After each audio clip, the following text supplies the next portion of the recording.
Hi guys, thank you for tuning in again this week. This week I'm reviewing the new Alien Covenant film. So this is the new sci-fi action film that's been brought to us cinemas. Wait for the car to leave. And it's come from Ridley Scott, so there's a lot of anticipation around this film. We've got, I imagine, Ridley Scott followers, sci-fi fanatics and Alien and Prometheus lovers going and watching this film. Which brings me on to exactly what this film is, for those of you who don't know.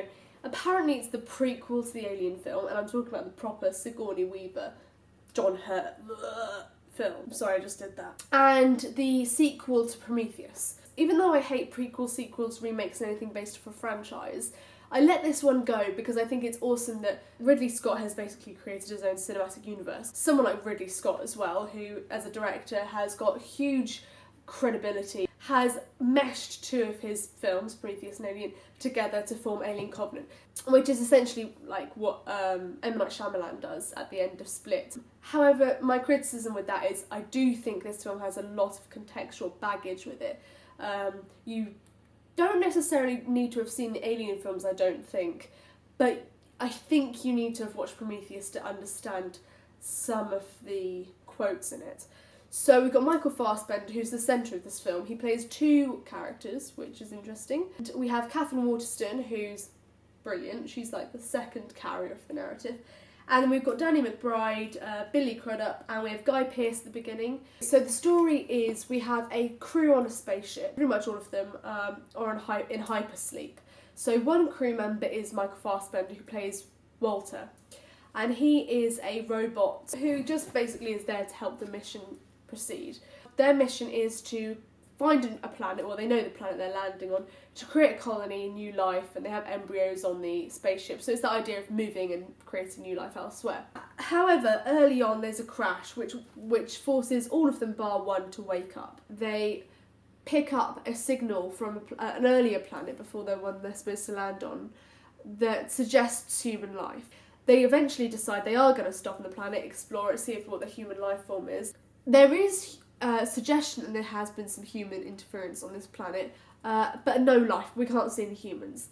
However, when we all stop off there does seem to be some sort of life form on this planet, but not necessarily the one they're looking for, which is very detrimental to the crew members. It's alien, essentially. It's this new horrible thing that takes hold of them. I'm going to stop there because I was wondering how far I should go in the synopsis of this story, and I think that's as far as I want to go because after that it gets more interesting. It is a proper sci-fi film, and that's what I love. If someone is genuine and honest and loving to a genre, that is what Ridley Scott does. He creates worlds and universes, and it's really sci-fi, so it's got the proper set design and visceral images and cool costumes, interesting character dynamics, and a small claustrophobic isolate space. And it's got aliens and it's got robots. It's got everything. It's very entertaining for that reason. And we have a beautiful underscore and music introduction into it and sound effects, and for that reason it's a proper popcorn movie. It's really what a movie should be. Ridley Scott is known for wanting to film as much of the film as possible instead of using CGI effects. Obviously there's CG effects in this film, but a lot of it's on camera and you feel it. It's very cinematic and it's beautiful. It's definitely a film for the big screen, not little screen. Please go watch it in cinema before it leaves. I'm sure it'll be in there for bloody ages, but do go see it before it leaves. It did feel close to the Alien film. Almost unfortunately close. There's a lot of stuff that I can't spoil that happens in the second act, if you like, of the film, the second half, that felt, if you'd seen the Alien films, quite predictable. Took a route that was too safe for me.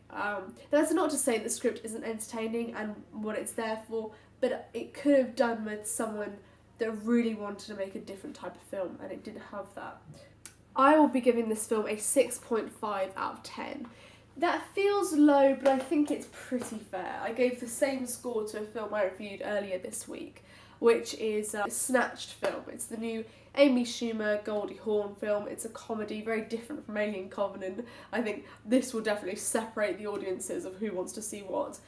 Please check that out. You know what the blog is, www.bigscreen-smallscreen.weebly.com. So that's my review of Alien Covenant. It is good. It is a proper movie, so for that reason I like it. That's it for this week. I will be probably doing a must-see movie next week, so keep in the loop for that one, and I'll see you guys soon. Thank you.